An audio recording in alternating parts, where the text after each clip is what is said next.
L'ascension de l'Inde, en tant que puissance économique mondiale, est l'une des histoires les plus fascinantes du XXIe siècle. Avec un PIB en croissance rapide, une classe moyenne en expansion et un secteur technologique florissant, l'Inde est souvent présentée comme le prochain grand acteur sur la scène mondiale.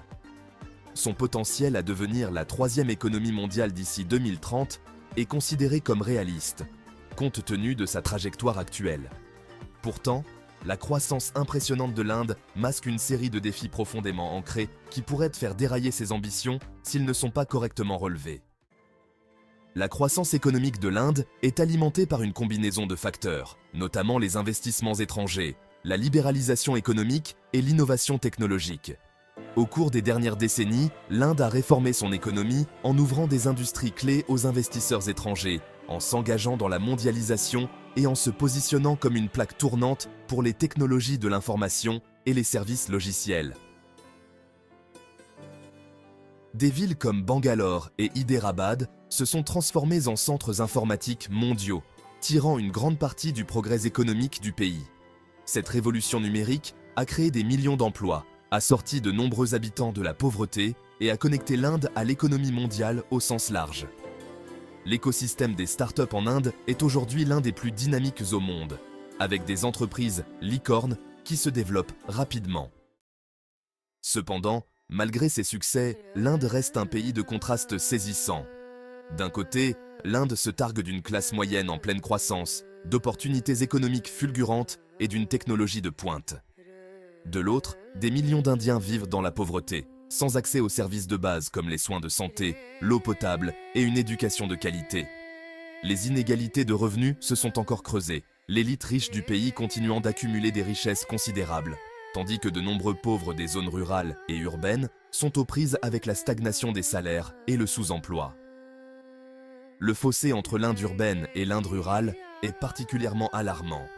Alors que des villes comme Mumbai et Delhi prospèrent, les zones rurales souffrent d'infrastructures médiocres, d'un manque d'installations scolaires et d'un accès limité aux soins de santé. L'agriculture est un autre domaine clé où l'Inde est confrontée à de graves difficultés. Bien qu'il emploie près de 50% de la population active du pays, le secteur agricole contribue à moins de 20% du PIB de l'Inde. De nombreux agriculteurs sont pris au piège de cycles d'endettement dus aux mauvaises récoltes, à la faible irrigation et à la hausse du coût des intrants.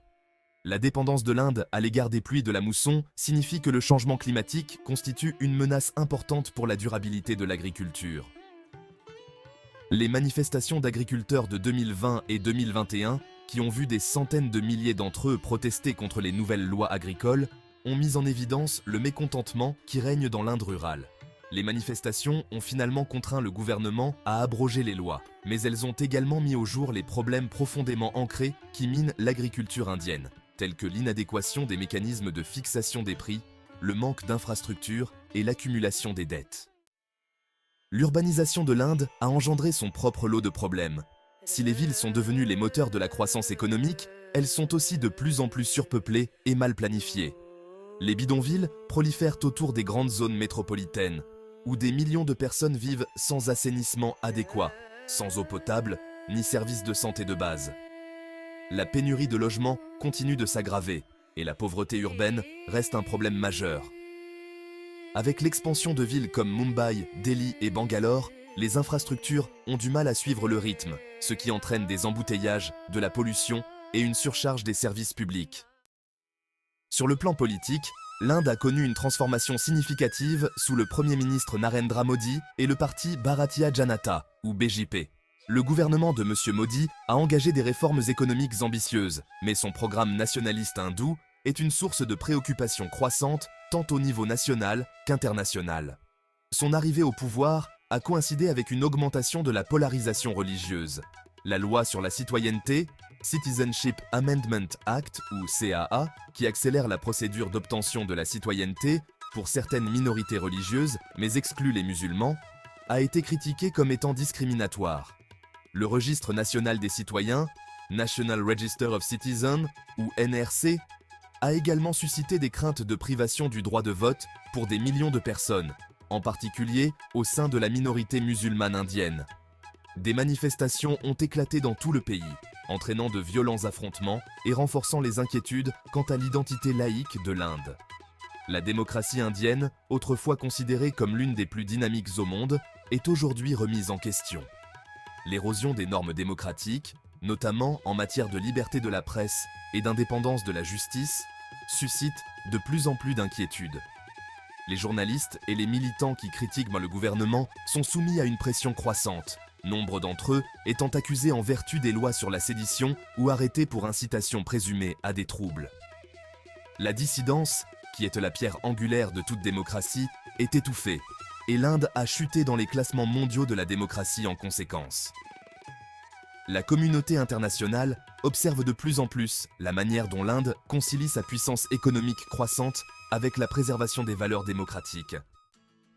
Sur le plan social, l'Inde continue de lutter contre des problèmes bien ancrés tels que la discrimination fondée sur la caste, l'inégalité entre les sexes et les violences religieuses. Malgré l'abolition du système des castes, la discrimination fondée sur la caste reste monnaie courante dans de nombreuses régions du pays, en particulier dans les zones rurales où les Dalits et autres castes inférieures sont confrontés quotidiennement à la violence, à l'exclusion et au manque de possibilités économiques. L'écart entre les sexes est un autre problème important. Bien que des progrès aient été réalisés en matière d'éducation et de participation des femmes à la vie active, l'Inde est toujours confrontée à des taux élevés de violences domestiques, de harcèlement sexuel et de mariage d'enfants. Les femmes restent sous-représentées dans la population active, en particulier dans les emplois les mieux rémunérés et aux postes de direction. L'une des principales questions qui se posent quant à l'avenir de l'Inde est de savoir si elle peut dépasser la Chine en tant que prochaine superpuissance économique mondiale d'ici 2030. L'Inde a une population plus jeune et son économie numérique croît rapidement. Cependant, la Chine reste loin devant en termes d'infrastructures, de production manufacturière et de progrès technologiques. Alors que l'Inde est un chef de file dans le domaine des services logiciels, la domination de la Chine dans la fabrication de matériel informatique, l'électronique et la production industrielle reste formidable. L'initiative chinoise Belt and Road lui a conféré une influence sans précédent sur le commerce mondial et les infrastructures, tandis que l'Inde a été plus lente à projeter sa puissance économique et géopolitique à l'étranger. Le succès de l'Inde à dépasser la Chine dépendra en grande partie de sa capacité à relever ses défis internes. Par exemple, l'Inde doit investir massivement dans l'éducation et la santé afin de libérer le potentiel de son immense main-d'œuvre jeune. Si elle n'y parvient pas, elle risque de connaître un chômage massif, des troubles sociaux et de manquer l'occasion de tirer parti de son dividende démographique. Pendant ce temps, le vieillissement de la population chinoise et le ralentissement de sa croissance offrent une opportunité à l'Inde, mais seulement si elle est capable d'engager les réformes structurelles nécessaires. Les défis environnementaux constituent une autre menace pour le succès économique à long terme de l'Inde. La pollution atmosphérique dans les villes indiennes est l'une des pires au monde, en particulier à Delhi, où les niveaux de smog atteignent fréquemment des niveaux dangereux.